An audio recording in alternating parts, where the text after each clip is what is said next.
خیلی مخلصیم. قبل اینکه موزیکو بخونم این کار واقعا من داخل اینستا داشتم گوش میدادم، البته روحش شاد داخل اینستا گوش میدادم، اصلا واقعا منو به هم ریخت.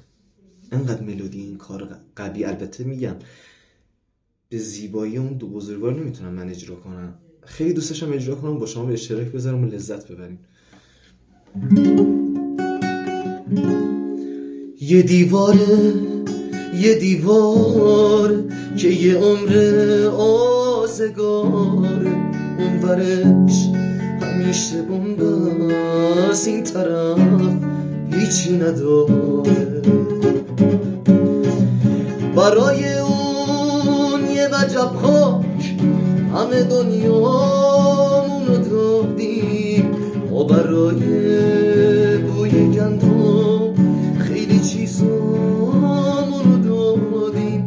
هیچکی یادمون نداده خنده همو ببینیم. این فقط درد وطن نیست، ما تو غربتم همینیم. این ورا اون ور دیوار درد ما هنوز همون. عاشقای ما جماعت دردمون از خودمون.